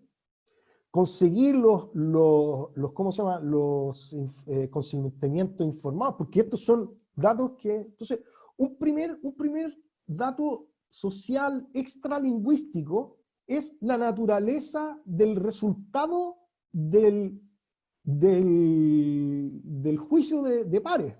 Porque había otros estudios que analizaban informes de arbitraje, pero combinaban informes de arbitraje que tenían el resultado de aceptado, otros que tenían el resultado de condicionado y otros que tenían resultados de rechazado. Si yo fuera un analista del discurso tradicional, yo habría considerado que este es un solo género, el informe de arbitraje. Pero obviamente no es el mismo género, a pesar de que es el mismo género, porque uno es el informe de arbitraje para artículos aceptados, otro es el informe... Estas cosas generalmente no se consideran. ¿Sí? Vean, otra cuestión social que tomamos. No es social, y por eso quiero decir, no es social en el sentido de lo macro social, sino que acá está lo que se llama análisis de redes sociales. Que el análisis de redes sociales no es el análisis de Twitter ni de Facebook, es una metodología que trata de explicar las relaciones que se establecen entre las personas y permite rankear a las personas. Por ejemplo, nosotros rankeamos a estas personas de acuerdo al número de artículos que habían escrito, este otro componente social. ¿Sí? Otro componente social, ¿no es cierto? Se los voy a mostrar acá. Entonces, miren, acá analizamos una característica lingüística que son qué es lo que era evaluado. ¿Sí? En los aceptados, en los condicionados y en los rechazados. ¿Sí? De acuerdo a una variable externa. Entonces vimos que, por ejemplo, los rechazados se rechazan más que nada por aspectos metodológicos. ¿Sí? Que los que se condicionan, perdón. Tanto los de los tres tipos, independiente del tipo de resultado, lo evaluado más comúnmente es el artículo en su totalidad. Y luego vendría la metodología, etcétera. Me estaba perdiendo esta tercera columna. Pero fíjense, estas son categorías, ¿no es cierto?, que dan cuenta de una cuestión social externa al proceso. ¿Ya? Fíjense, en este otro, yo tengo una tradición, no es que yo tenga una tradición, yo ocupo mucho la tradición funcional de análisis del discurso, básicamente Swales, ¿sí? Y aquí hicimos un análisis de los tipos de actos o propósitos comunicativos de acuerdo al resultado del proceso. ¿Y de qué nos dimos cuenta? Que en realidad este género, ¿no es cierto?, independiente de su resultado, tiende mucho a describir errores. ¿Sí? Y que en realidad que esto es supuestamente una evaluación, se transforman en un listado de errores generalmente fomes. Errores ortográficos, errores... ¿sí? Que cuando el artículo es aceptado, el propósito comunicativo es... ¿sí? Y hace un rato me preguntaba Mauricio, ¿cómo combinamos aspectos cuantitativos? Bueno, aquí, de acuerdo a estos datos, podíamos aplicar una prueba estadística que se llama el test K de proporciones, para saber si las proporciones son significativamente distintas. Este es un trabajo totalmente cualitativo. Incluimos este aspecto cuanti para ver si es que estas diferencias eran significativas. Y pudimos establecer que había diferencias entre algunas cosas y no entre otras. Por último, la última... esto es la productividad, y esto es la productividad. Fíjense, ahora ordenamos los propósitos comunicativos en atención al número de artículos escritos por los autores. Entonces, con este tipo de análisis, como decía Mauricio, yo puedo ir triangulando por muchas categorías e ir viendo cómo el peso de un factor social hace modificar el discurso. ¿Sí?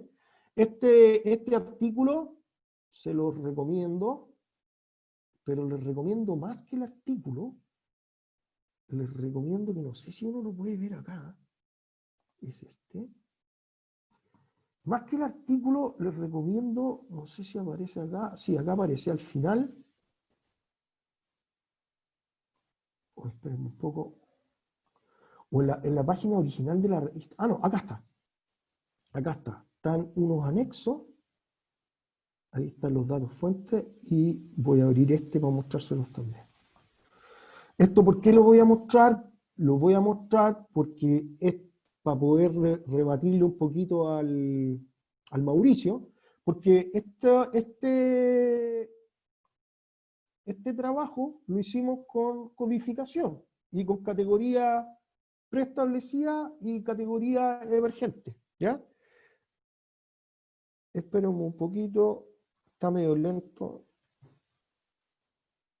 está súper lento ahora. Entonces, esto es lo que les quiero mostrar, que es un anexo gigante.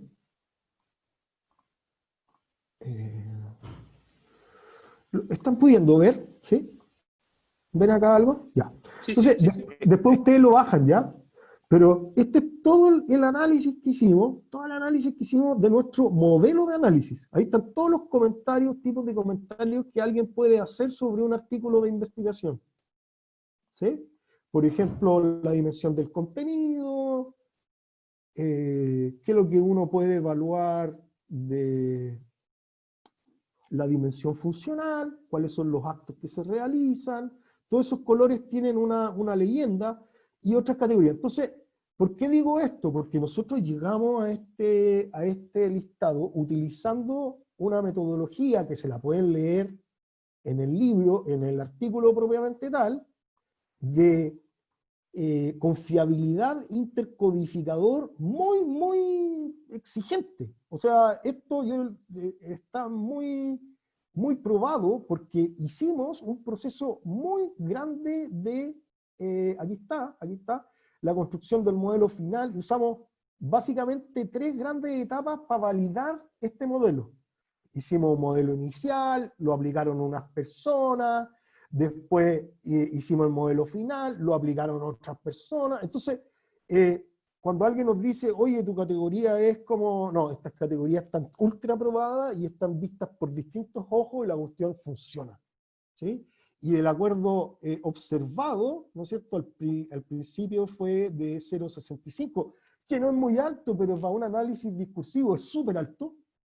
¿Sí? Porque hay muchas categorías, estamos hablando de 71 categorías, no me acuerdo el número del N de evaluadores, pero eran algo así como 8 personas. O sea, 8 personas que coinciden en 71 categorías. ¿Sí? Entonces esto tiene mucha validez, intercodificador y todo. Y por último, les quiero presentar un artículo que está a punto de ser publicado, que lo escribimos con un investigador norteamericano. Yo les estoy mostrando la versión que estamos revisando recién. Y aquí nos metimos directamente a otro mundo privado. Este mundo privado es el mundo de la innovación y específicamente el mundo de las startups. ¿Sí?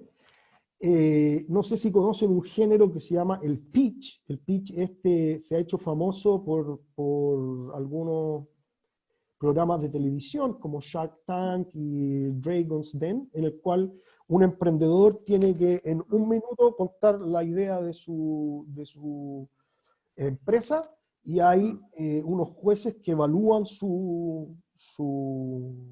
digamos, su viabilidad financiera comercial. Se usan con estudiantes de ingeniería comercial. Claro, como pero metodología.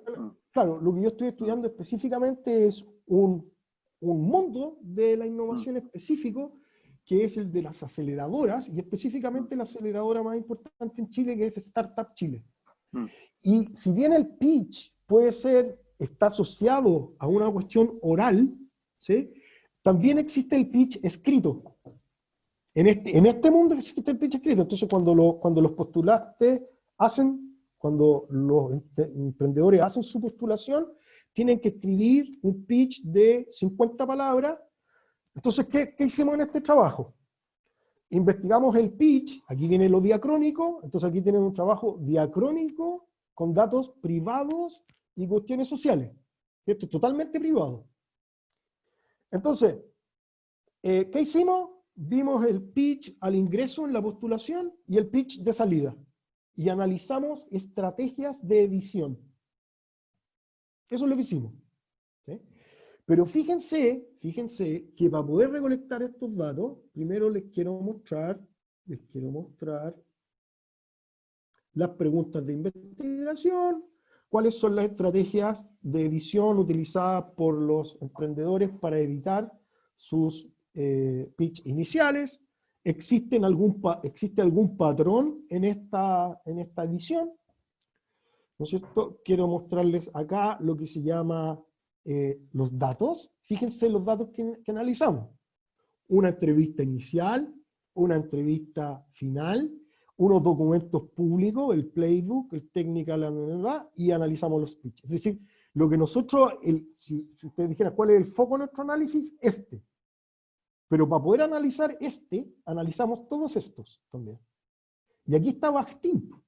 ¿Por qué está Bakhtin? Porque aquí estamos analizando cómo un texto varía de acuerdo al diálogo que este texto tiene con otros actores.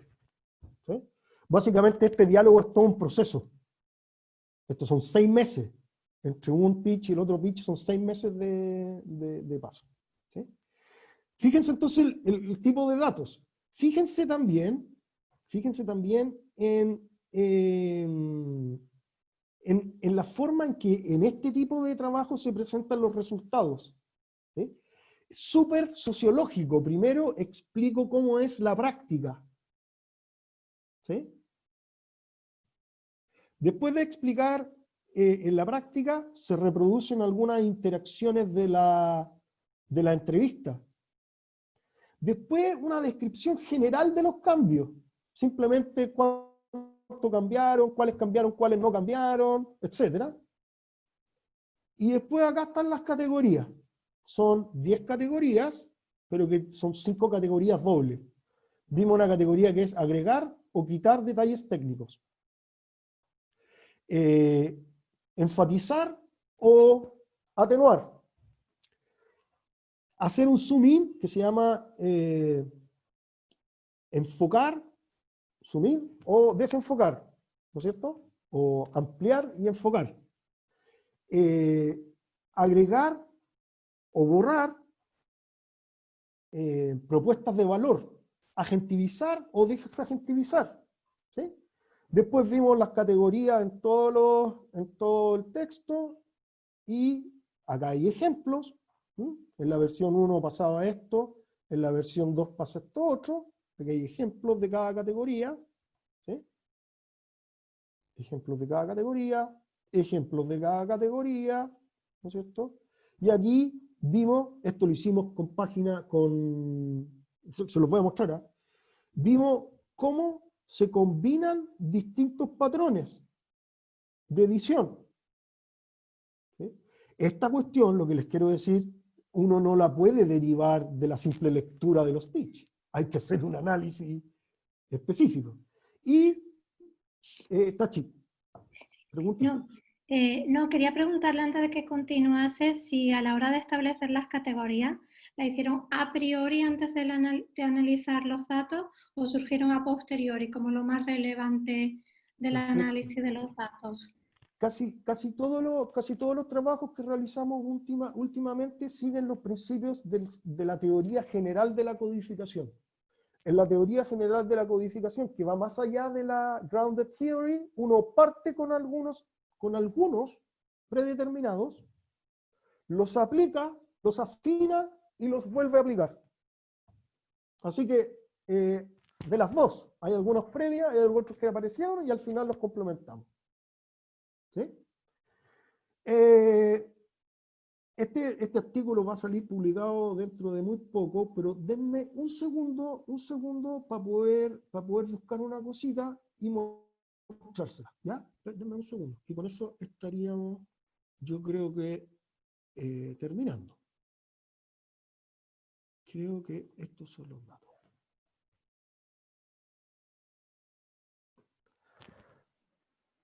Profesor, ¿cómo se llama la teoría que uno ya tiene datos o algunos datos preestablecidos? ¿La teoría cuánto? No es una, bueno, está la teoría, De la codificación. la teoría fundada, la teoría... Sí, la gran teoría, sí, esa la conozco.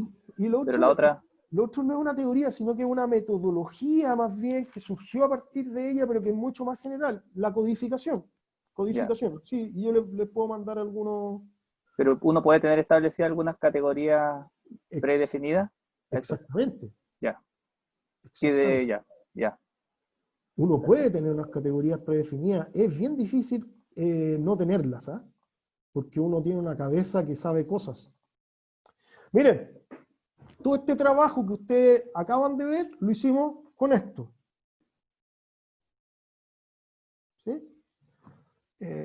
Aquí, déjenme moverme para allá. Aquí estaban el pitch propiamente tal, el pitch 1, el pitch 2, y aquí están las categorías.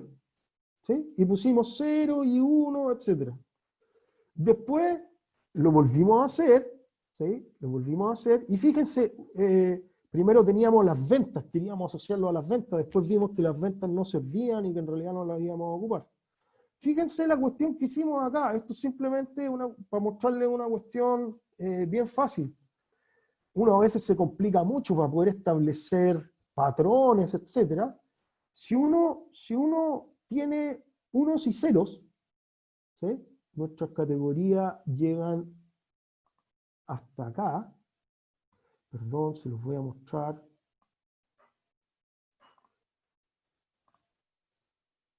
Si uno tiene unos y ceros, nosotros utilizamos simplemente una estrategia en la cual multiplicamos cada una de esas cosas por 2, ¿sí? De manera que obtuvimos un número, ahí no sé si alcanzan a ver arriba. Entonces el primer elemento lo multiplicamos por 1, el segundo por potencias de 2. Entonces el primero lo multiplicamos por 1, el segundo por 2, el tercero por 4, el cuarto por 8, y esto nos dio un número único.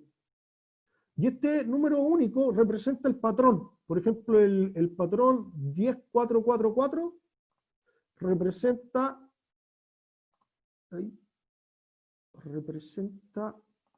esto.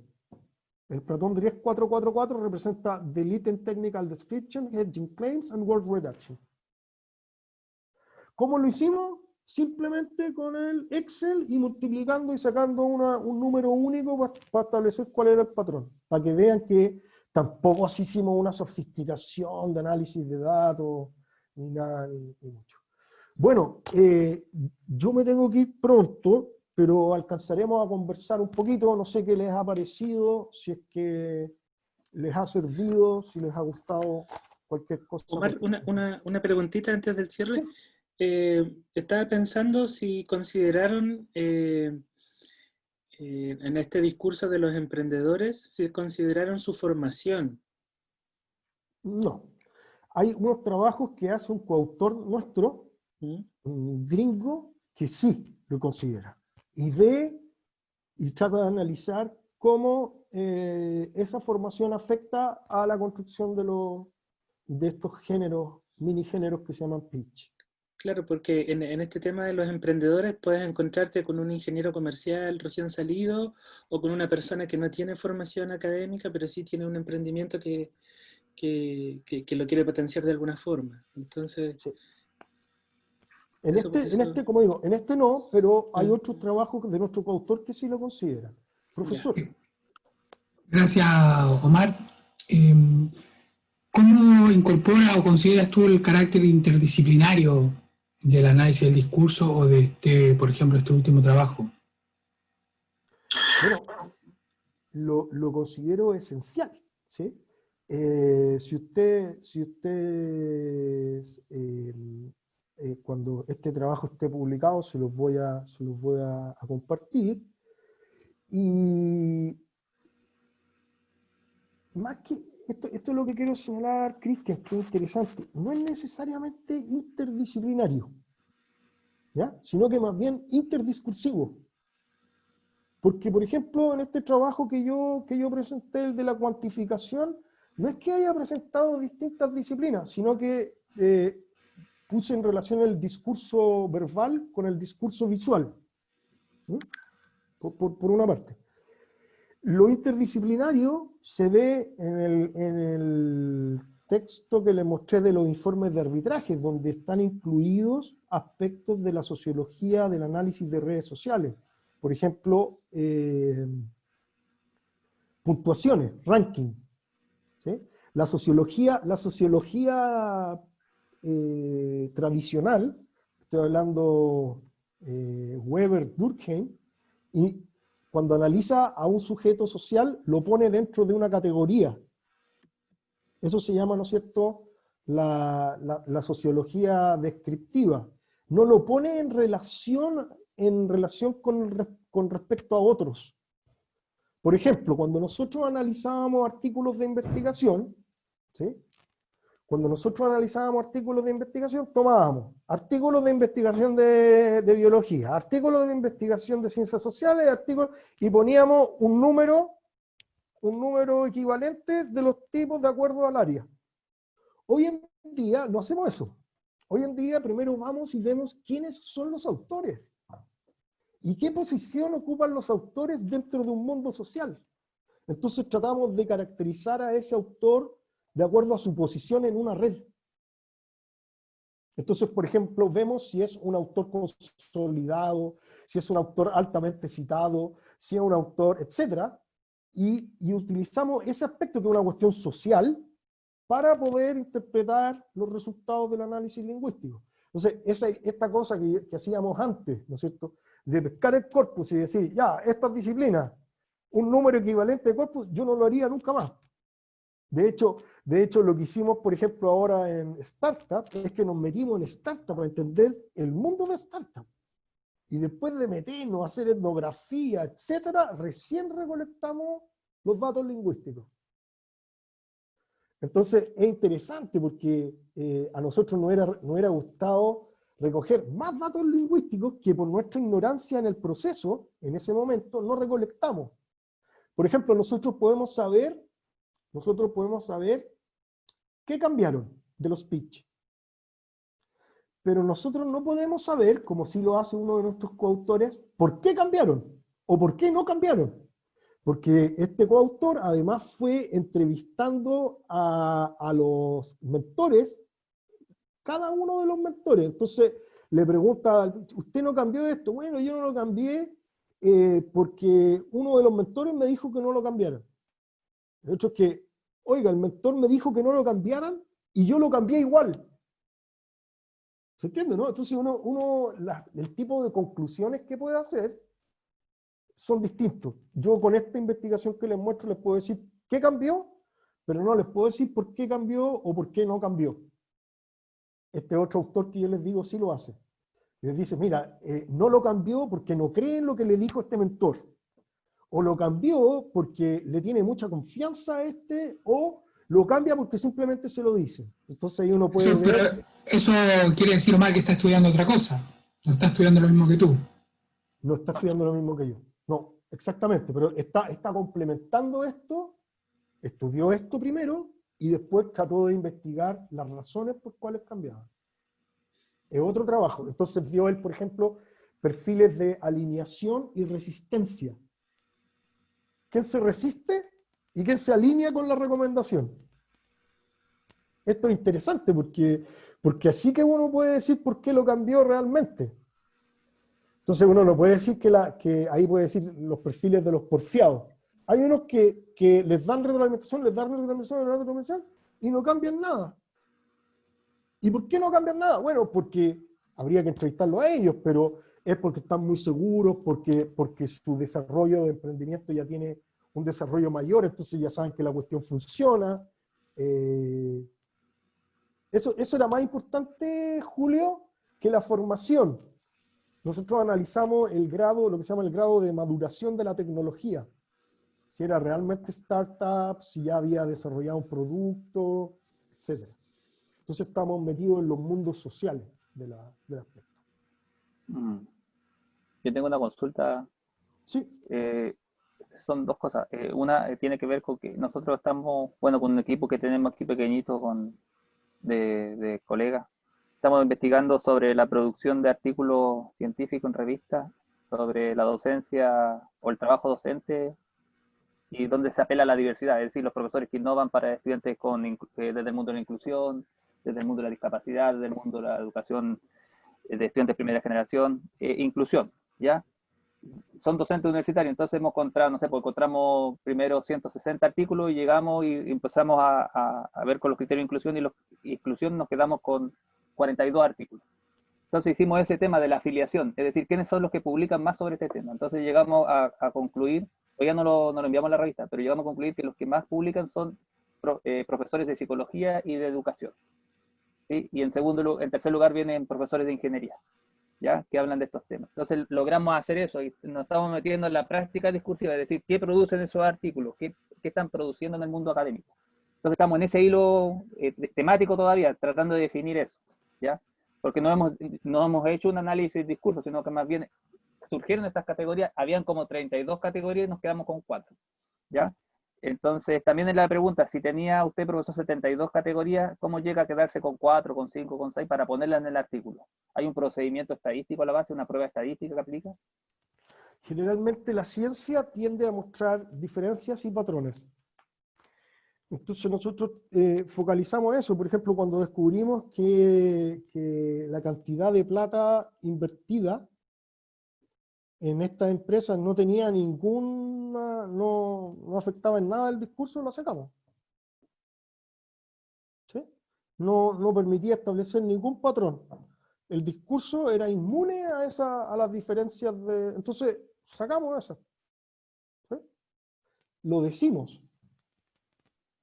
Y en el artículo de arbitraje, ¿cómo llegan a estas dos revistas como criterios de inclusión? No sé, pues llegan a Atenea Digital, parece que la revista que trabaja el profesor Lupiciño, y hay otra revista más, me parece. En esa revista hay dos revistas, los arbitrajes de las dos revistas parece que eran, ¿no? En esa revista está publicado el artículo. Ah, ya está publicado. Las revistas que nosotros analizamos eran 3. ¿Sí? ¿Cómo llegan a esas 3? A esas 3, buena, excelente pregunta. Cuando uno está estudiando discursos públicos, uno utiliza el criterio de la disponibilidad.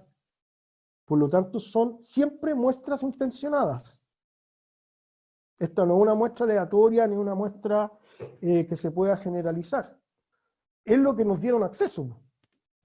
Y entonces el criterio lo pone el investigador de un diseño muestral con características intencionadas o por conveniencia. Y sobre todo cuando se trata de datos privados. Pues si conseguir datos privados es muy difícil. Pues. ¿Sí? Nosotros para poder hacer toda la investigación que les mostré de los informes de arbitraje, les mostré una, hicimos varias más, o para hacer todas estas investigaciones con datos empíricos de Startup Chile, es muy difícil. De hecho, con ese proyecto casi nos quedamos sin datos, por poca experiencia, porque no sabíamos cómo pedirlos. La gente cuando va a estudiar cualquier discurso privado se mueren de susto, porque es como mostrar su... ¿sí? Por eso es lo que nos contaba el Julio, que si bien las tesis de grado son públicas, hay tensiones sociales entre el profesor y las preguntas que le puedan hacer, y hay unas... ¿sí? Por eso es que es como complicado. Bueno, lo lamento mucho, pero los tengo que dejar, porque tengo más clases. Omar, muchas gracias. A nosotros ha sido súper enriquecedor, hemos aprendido un montón. A lo mejor te vamos a mandar algún correo por ahí con alguna pregunta y algún comentario. Muchísimas gracias, yo sé que te tienes que ir, y yo también te voy a transmitir algún comentario o alguna idea que se desprende de la conversación que tengamos con los estudiantes. Porfa, porfa, Cristian, escríbeme un correíto para acordarme los que les quiero mandar, ¿ya? Vale. En algunos les voy a mandar la referencia y en otros les voy a mandar los textos completos, ¿ya? Perfecto. Muchas gracias. Muchas gracias a ustedes. Muchas gracias. Gracias. Un abrazo. Chao, chao.